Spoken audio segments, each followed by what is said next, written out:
Oke, shalom sahabat yang diberkati oleh Tuhan.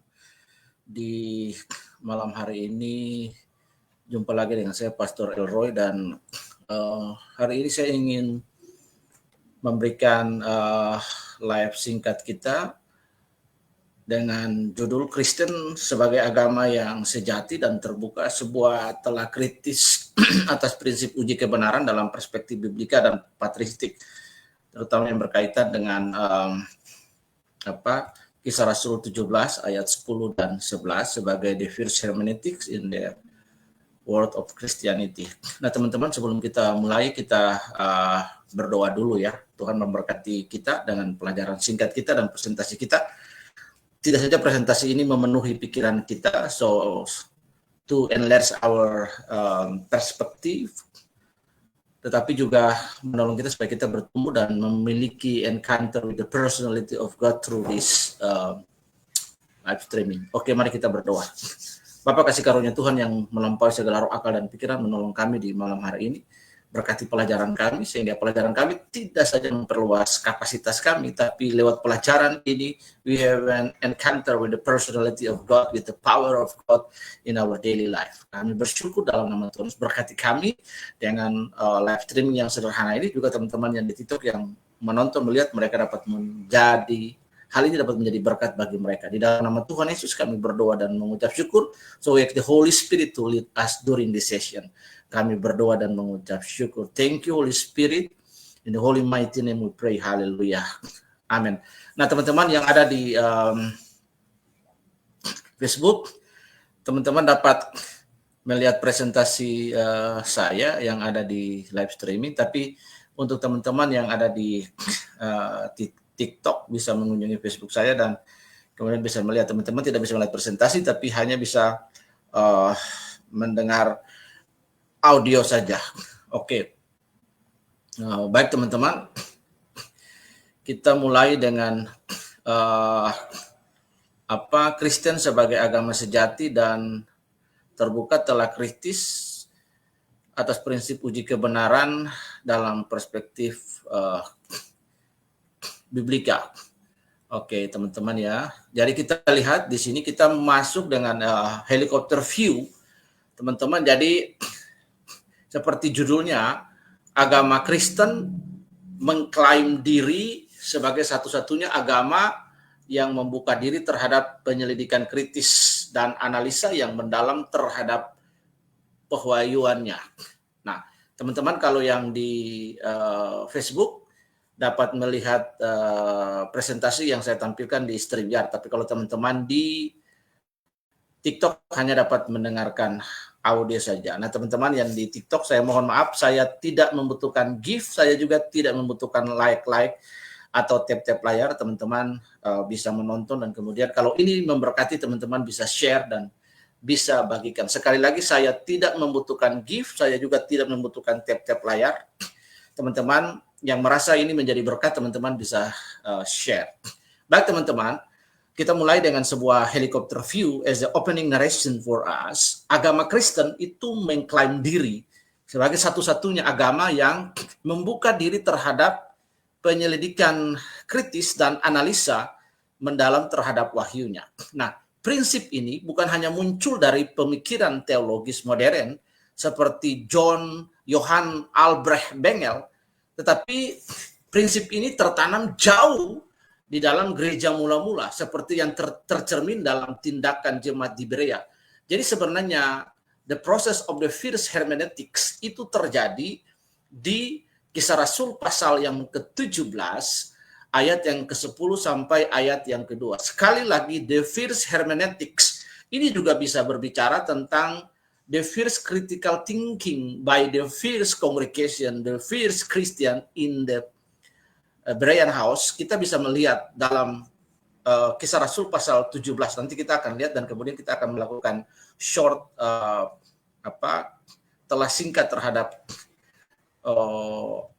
Kisah Rasul 17 tadi. Nah, hal ini bertujuan untuk mengeksplorasi fondasi biblika dan kritik historis dari keterbukaan Kristen terhadap kritik. Jadi teman-teman, Kristen itu terbuka secara kritik, ya, terbuka untuk semua kritik. Bahkan kekristenan juga bisa membungkam semua lawan yang baik dari yang menyerang kekristenan. Sebab kekristenan is the very strongest. Kekristenan itu can give for us itu evidence, itu bukti, itu proof.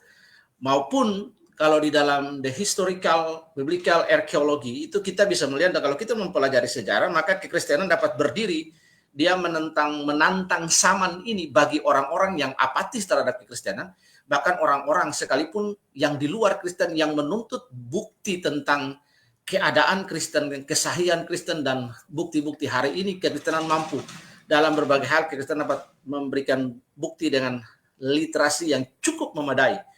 Jadi the Christianity is the very strongest to open, to receive the critics, dan lain sebagainya. Jadi teman-teman, mengeksplorasi fondasi biblika dari historis dari keterbukaan Kristen terhadap kritik, serta menelusuri respons Bapak Gereja dan teolog sepanjang sejarah terhadap penyelidikan iman yang rasional. Pada video lain saya sudah menjelaskan tentang bagaimana penebusan terjadi juga dalam hal rasio. Orang Kristen harus menggunakan rasionya dengan baik, tetapi tidak takluk kepada isme atau paham bahwa segala sesuatu harus diselesaikan dengan isme, seperti pernyataan filsafat Prancis, yaitu cogito ergo sum. Nah teman-teman, kita bisa melihat sebuah pernyataan yang selaras dengan Kisah Rasul 17 ayat 10 dan ayat 11 itu oleh Johann Albrecht Bengel 1687 sampai 1752, seorang teolog dan pakar tekstual New Testament, yang menyatakan bahwa karakteristik agama yang sejati dan benar adalah agama yang terbuka. Sekali lagi, agama yang sejati dan agama yang benar itu adalah agama yang terbuka. Satu, open. Untuk apa? Untuk diteliti. Yang kedua, untuk dianalisa. Dan yang ketiga, kemudian menuntut suatu hasil keputusan.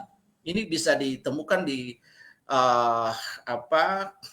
pernyataan Bengel di dalam Gnomon Novi Testamenti, ya, yang diterbitkan pada 1742. Jadi karakteristik agama yang sejati, sekali lagi teman-teman yang ada di live streaming ini, baik yang di Facebook maupun yang di TikTok, karakteristik agama yang sejati dan benar adalah agama yang satu lagi open, yang terbuka untuk diteliti dan kemudian dianalisa. Diteliti dan dianalisa ini adalah bagian dari critical thinking, teman-teman. Dari critical thinking, suatu agama yang tidak bisa dikritisi, yang tidak bisa dianalisa, dan kemudian ketika orang mulai mempertanyakan agama itu, mereka berkata, ikuti saja, nggak ada yang salah, itu yang keliru, itu bukan agama yang sejati. Nah, jadi karakteristik dari sebuah agama yang sejati dan benar, itu adalah agama yang terbuka untuk dikritisi. Jadi dikritisi, untuk diteliti, dan bahkan untuk dianalisa. Dan kemudian dari hasil yang terbuka, diteliti dan dianalisa itu, kemudian maka pengikutnya dapat menuntut suatu hasil dari keputusan. Saya teringat kepada sebuah pernyataan yang luar biasa dari Buya Sakur, seorang Muslim scholar yang sangat terkenal, yang meninggal beberapa waktu yang lampau. Beliau menyatakan jangan takut untuk murtad. Lalu dalam video tersebut dia mengatakan bahwa dia berdiskusi dengan Gus Dur, dan Gus Dur berkata kepada dia bahwa agama yang dia pegang itu seperti bara, ya, kalau dilepas salah, kalau dipegang itu sakit. Jadi kemudian Buya Sakur mengeluarkan sebuah pernyataan yang buat saya itu adalah sebuah pernyataan anagram, ya, sebuah pernyataan diagnostik yang luar biasa, bahwa jangan takut untuk murtad. Artinya begini, bahwa kalau sebuah agama itu sejati, kalau sebuah agama itu benar, maka agama itu yang pertama harus open, dia harus terbuka terhadap fakta sejarah. Bahkan agama itu pun harus dikuliti habis-habisan. Agama yang terbuka untuk diteliti, agama yang terbuka untuk dianalisa, dan kemudian para pengikutnya menuntut suatu hasil keputusan, itu adalah agama yang sejati.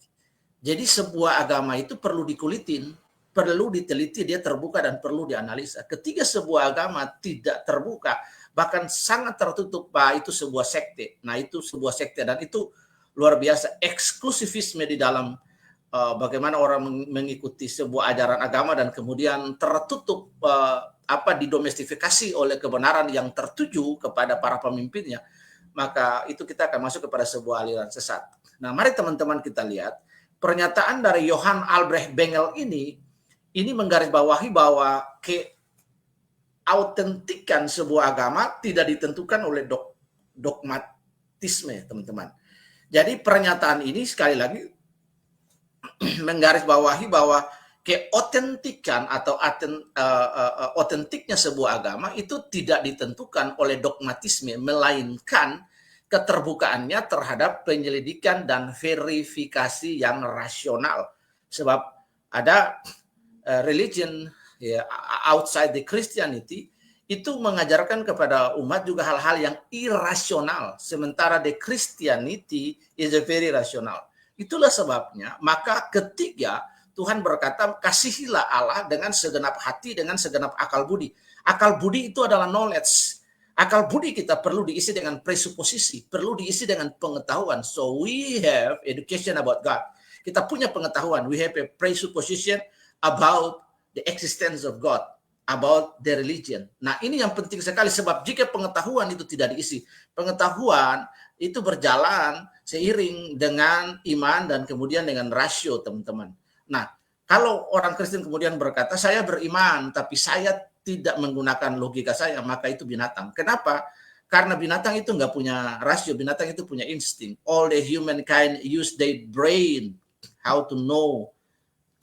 Ya, ini yang penting. Sebab, teman-teman, di sini kita melihat, sebab sikap ini sudah terlihat sejak zaman gereja mula-mula, terutama dalam contoh jemaat Berea. Jadi kekristenan mengajarkan kepada kita critical thinking.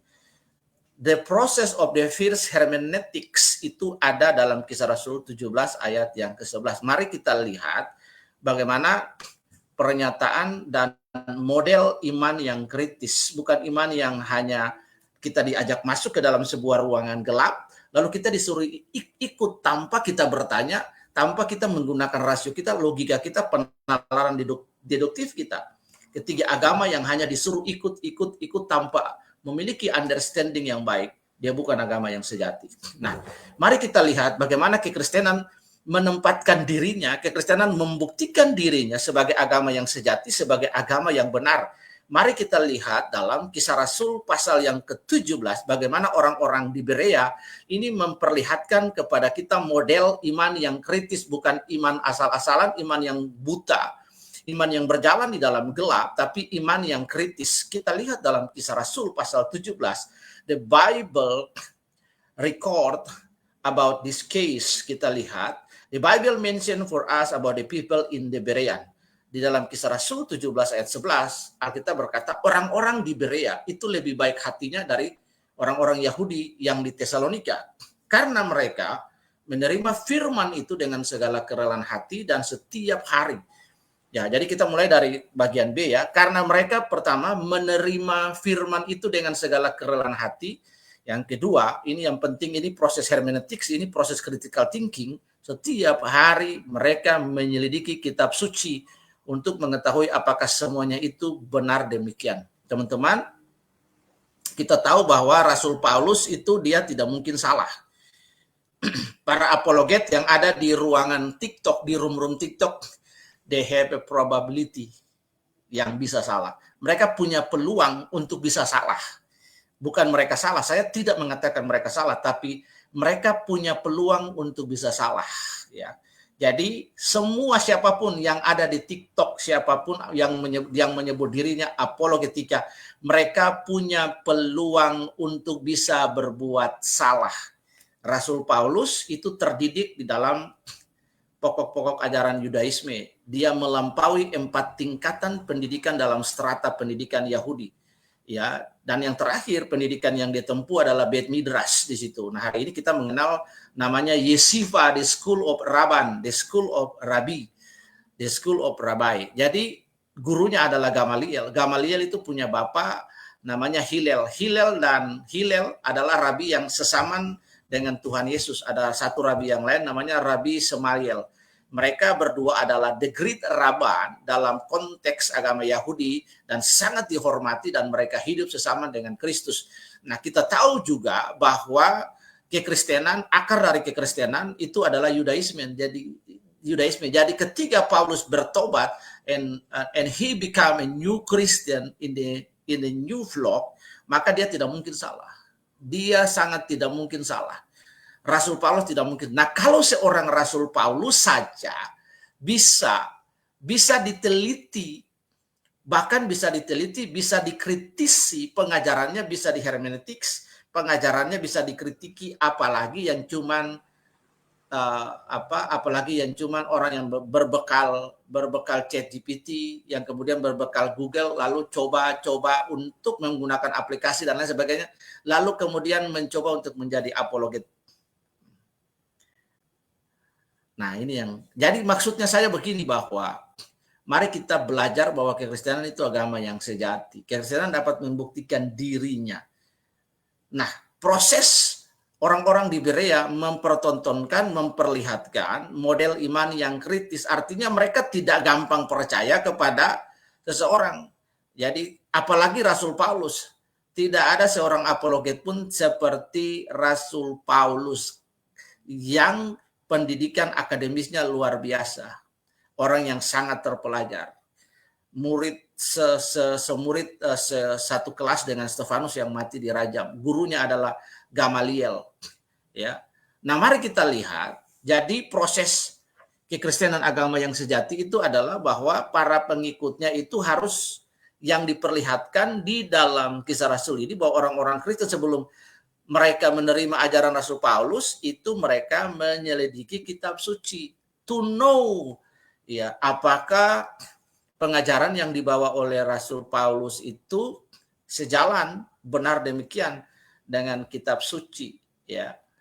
Nah, waktu itu kitab para nabi ya sudah ada, kitab Mazmur, Zabur semuanya sudah ada. Nah, mari kita lihat kata menyelidiki artinya anakrino ya, yang digunakan dalam konteks pengadilan. Hari ini kan kita mengenal istilah lidik dan sidik. Nah, proses ini yang juga dilakukan oleh orang-orang di reserse. Ya. Artinya orang-orang menguji dengan saksama. Ini menunjukkan bahwa iman Kristen mula-mula bukanlah iman yang anti-intelektual. Jadi iman Kristen itu bukan iman yang anti-intelektual. Justru sebaliknya, Alkitab berkata bahwa kasihilah Tuhan Allahmu dengan segenap hati, segenap jiwa, segenap akal budi. Jadi knowledge itu penting. Penalaran deduktif bagi orang Kristen itu sangat penting, teman-teman. Ini menunjukkan bahwa iman Kristen mula-mula bukanlah iman yang anti-intelektual, melainkan terbuka terhadap proses verifikasi. So, the Christianity is the very strongest. If anybody can try to against the Christianity will fight back and show all the data, all the literacy, proving all evidence for all of us. Jadi, kekristenan itu tidak anti-intelektual, melainkan terbuka terhadap proses verifikasi. Hal ini menegaskan bahwa kebenaran Injil tidak menuntut kepatuhan buta, teman-teman. Sekali lagi, iman Kristen mula-mula bukanlah iman yang anti-intelektual, melainkan terbuka terhadap proses verifikasi. Hal ini menegaskan bahwa kebenaran Injil tidak menuntut kepatuhan buta. Outside the Christian, there is the religion, ya. They ask their follower to submit and to obey to their leader. Ya. Di luar kekristenan ada ajaran, ada agama yang menuntut kepatuhan buta without the critical thinking for their followers. Nah, ini yang rusak, teman-teman. Ini yang rusak. Di luar kekristenan, outside the Christianity, there is the religion. They ask the follower, just submit, just obey, no many question. Ada ajaran di luar kekristenan yang menuntut ketaatan buta. Lu taat aja, percaya saja, ikut demikian tanpa menggunakan rasio critical thinking yang ada. Kalau kita dituntut untuk percaya tanpa critical thinking yang baik, maka itu bukan sebuah agama yang sejati. Sebuah agama yang sejati dia perlu dikritisi, perlu dianalisa, kemudian mendapat bukti dan kemudian baru percaya. Sebab Yesus pun memberikan bukti bagi kita. Itulah hebatnya kekristenan. Jadi kekristenan menegaskan bahwa kebenaran tidak menuntut kepatuhan buta, melainkan pengujian yang rasional dan terbuka. Jadi ketika Paulus datang membawa sebuah kebenaran, Rasul Paulus datang membawa sebuah kebenaran, membawa kebenaran yang dia sudah terima, yaitu Injil. Orang-orang di Berea itu tidak serta-merta langsung main terima, yes, main amin-amin saja. Enggak seperti itu. Nah hari ini kan banyak orang Kristen, yes, ketika ada pendeta yang begini, dia tidak tahu latar belakang dan lain sebagainya, pengajarannya diuji. Hari ini siapapun dia, bahkan di TikTok, ya ada banyak orang menggunakan TikTok, bahkan untuk apologet dan lain sebagainya. Jangan main terima-terima. Alkitab berkata, ujilah segala sesuatu dan peganglah yang baik. Siapa yang paling hebat di TikTok yang bisa menyamai Rasul Paulus? Tidak ada. Jadi jangan kita main terima-terima, kemudian kita say amin, amin, amin. Tanpa kita menggunakan critical thinking kita, apakah ajarannya ini benar-benar berselaras dengan Injil atau tidak, teman-teman. Nah ini yang perlu. Jadi kata menyelidiki itu artinya anakrino, yang digunakan dalam konteks pengadilan, artinya menguji dengan saksama. Orang-orang di Berea itu menguji dengan saksama apakah yang dibawa oleh Paulus itu benar-benar the truly Injil, the origin of Injil according to the Bible or not. Nah, ini menunjukkan bahwa iman Kristen mula-mula bukanlah iman yang anti-intelektual, melainkan yang terbuka terhadap proses verifikasi. Hal ini menegaskan bahwa kebenaran Injil tidak menuntut kepatuhan buta, melainkan pengujian yang rasional dan terbuka. Itulah hebatnya kekristenan. Kemudian ketiga, kita melihat iman dan rasio. Nah, kita bisa melihat iman dan rasio ini secara sintetis dalam teologi Kristen. Kita bisa menemukan bagaimana para patriark di dalam gereja mula-mula, terutama Anselmus dari Canterbury, itu 1033 dan sampai 1109 menggambarkan pendekatan Kristen sebagai fides quaerens intellectum, artinya iman yang mencari pengertian. Jadi dia menulis di dalam proslogionnya bahwa saya tidak berusaha memahami agar saya percaya, tetapi saya percaya, but I believe so I have an understanding. Jadi Anselmus dari Canterbury itu berkata bahwa saya tidak berusaha memahami agar saya percaya, tetapi saya percaya. First thing as a Christianity, believe, so I have an understanding. Saya percaya agar saya bisa memahami. Jadi di sini kita bisa menemukan sintesis dalam teologi Kristen antara iman dan rasio itu berjalan bersama-sama. Ya, demikian juga Bapak Gereja Agustinus dari Hippo berkata, saya mengerti agar saya percaya dan percaya agar saya mengerti, de Trinitate. Iya. Pasal yang ke-15 poin 1.1. Jadi teologi Kristen secara historis tidak menolak rasio. Sekali lagi, teologi Kristen, teman-teman, secara historis tidak pernah menolak rasio. Sebaliknya, rasio dianggap sebagai sarana untuk menghidupi iman yang lebih dalam dan bertanggung jawab secara intelektual. Sebab Roh Kudus, Holy Spirit cannot anointing the stupid guy. Jadi Roh Kudus tidak pernah mengurapi orang yang bodoh, ya. Tapi Roh Kudus mengurapi orang yang mengisi akal budinya, mengisi penalaran deduktifnya dengan knowledge, dengan pengetahuan. Nah, Roh Kudus akan mengempowering pengetahuan yang kita isi dalam penalaran deduktif, sehingga ketika kita berargumentatif, kita bernarasi, itu menjadi narasi yang dipenuhi, diurapi oleh Tuhan ketika kita berkata-kata. Sebab kalau tanpa pengetahuan, presuposisi yang memadai, how can as a Christian we explain about gospel to the other people? We become the apologete to other people. We defend our faith. Ya. Jadi teologi Kristen secara historis tidak pernah menolak rasio. Rasio dibutuhkan supaya kita memahami dan mengenal Allah, memakai rasio kita. Sebab Allah juga berfirman, Allah berbicara kepada umat, Allah berelasi dengan Israel, itu menggunakan bahasa manusia.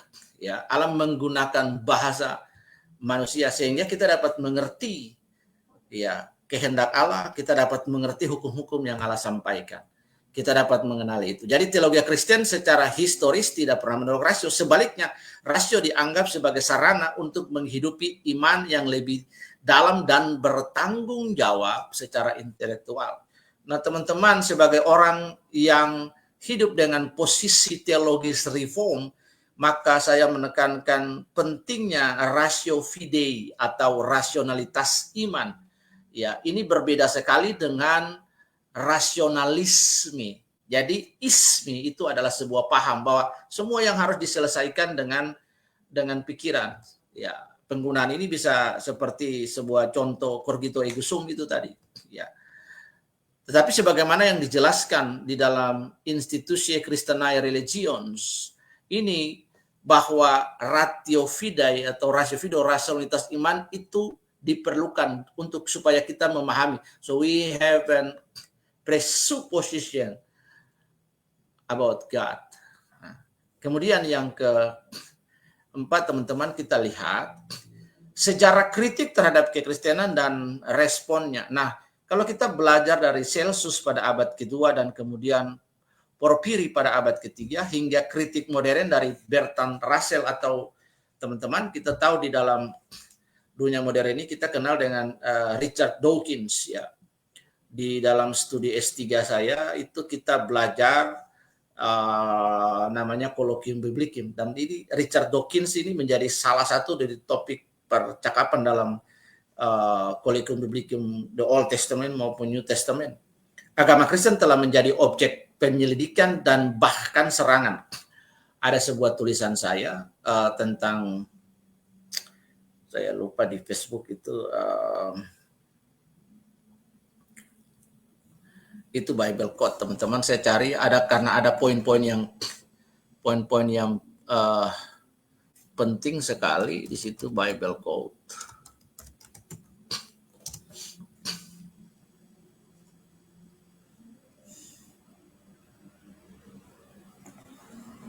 Ya, karena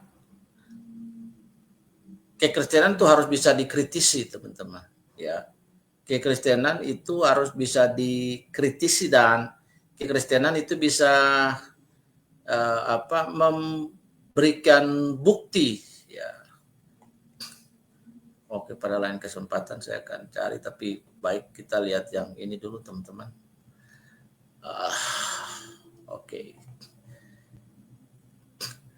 Richard Dawkins. Nah, agama Kristen menjadi objek penelitian bahkan serangan. Nah, setiap zaman juga menyaksikan para ilmuwan dan filsuf besar seperti Blaise Pascal, kemudian Soren Kierkegaard, kemudian C.S. Lewis hingga Francis Collins, ahli genetika yang beralih kepada iman Kristen justru melalui pencarian rasional terhadap kebenaran. Makanya itulah sebabnya, teman-teman, kalau orang hanya belajar filsafat itu hanya di kulit, atau orang menjadi ateis itu hanya di kulit, maka pasti dia menyangkal Tuhan. Karena ketika orang belajar filsafat semakin deep dan akhirnya deeper, maka dia akan menemukan realitas kebenaran tentang the existence of God. Iya. Kalau orang hanya belajar filsafat di kulit, kalau orang hanya menjadi ateis di kulit, ya, maka dia tidak pernah akan memahami dan melihat keberadaan Allah sebagai sang keberadaan, entitinya Allah, entitasnya Allah, keberadaannya dia. Nah, teman-teman. Karena itu diperlukan bagaimana kita memenuhi akal kita memenuhi presuposisi kita memenuhi penalaran deduktif kita memenuhi akal budi kita. Akal budi kita ini dengan pengetahuan, diisi dengan edukasi, diisi dengan pendidikan. Nah, karena itu penting sekali. Karena itu saya mengajak teman-teman yang ada di room malam hari ini di live streaming di Facebook ini di StreamYard, rajin-rajin kita membaca selain kita membaca buku-buku, kita membaca juga jurnal-jurnal teologi ya jurnal-jurnal teologi itu, sehingga kita punya world perspektif, kita punya fondasi yang memadai. Jadi semakin seseorang punya pengetahuan, maka pengetahuan itu akan menggiring dia melalui pencarian rasional akan kebenaran. Dan orang-orang yang mempunyai rasio yang baik itu pasti akan menemukan kebenaran.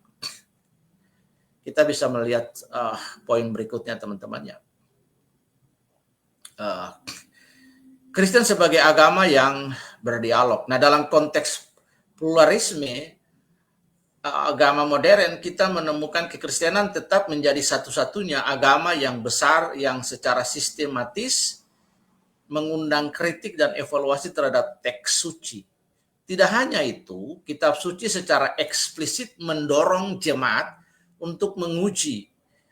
Alkitab berkata di dalam the First Thessalonians chapter 5 verse 21 bahwa ujilah segala sesuatu dan peganglah yang baik. Ini Alkitab yang omong. Ya, saya tidak pernah menemukan di luar kekristenan itu Alkitab atau buku atau kitab sucinya itu menantang umatnya untuk ujilah, ya. Only Christian, ya. Only Christianity. Bagaimana Alkitab menantang para pembacanya untuk ujilah segala sesuatu dan peganglah yang baik. Dikata penguji berarti diteliti, dianalisa dengan baik. Ya, itu menggunakan kata metodeia juga. Jadi untuk meneliti Alkitab ini yang baik. Jadi the Christianity challenges us. Ya. Agama Kristen memberikan tantangan kepada kita untuk menguji segala sesuatu dan peganglah yang baik. Di luar itu tidak ada. Tidak ada satupun agama atau kitab suci seperti kekristenan yang menantang para pengikutnya untuk menguji ajaran, menguji segala sesuatu yang ada dalam kitab suci dan kemudian peganglah yang baik. Itu hanya Kristen. Jadi the Christianity is the very strongest. Kekristenan berdiri dengan kedua kakinya sangat kokoh, memberikan tantangan sepanjang zaman untuk para penantang Alkitab, orang yang apatis dengan Alkitab, orang yang ingin memutarbalikkan Alkitab dan lain sebagainya. Kekristenan berdiri, yang menuntut bukti, kekristenan memberikan bukti. Hebat kekristenan. Karl Barth menyatakan teologi itu must begin with wonder and end in doxology, but in between lies relentless criticism and interrogation. Church dogmatic. Wow, very keren sekali. Kekristenan itu harus dimulai dengan sesuatu yang ajaib dan diakhiri dengan berkat. Jadi tidak ada kebohongan di dalamnya. Ini hal yang paling luar biasa. Jadi akhirnya bagi teman-teman, kita punya point of view-nya malam hari ini adalah Kristen bukan hanya agama iman, ya. Bukan hanya agama iman, tetapi kekristenan menantang para pengikutnya untuk menguji ajarannya. Kekristenan juga agama penyelidikan, artinya sebelum orang percaya, orang itu bisa membuktikan bahwa kekristenan itu benar. Kejujuran dalam mencari kebenaran adalah ciri khas iman yang sejati.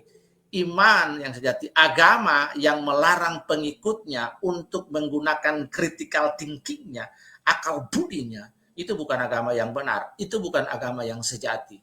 Jadi ini perlu kejujuran dalam mencari kebenaran adalah ciri khas iman Kristen yang sejati dalam hal ini. Kristen tidak saja mengizinkan, tetapi mendorong para pemercaya untuk melakukan penyelidikan tersebut.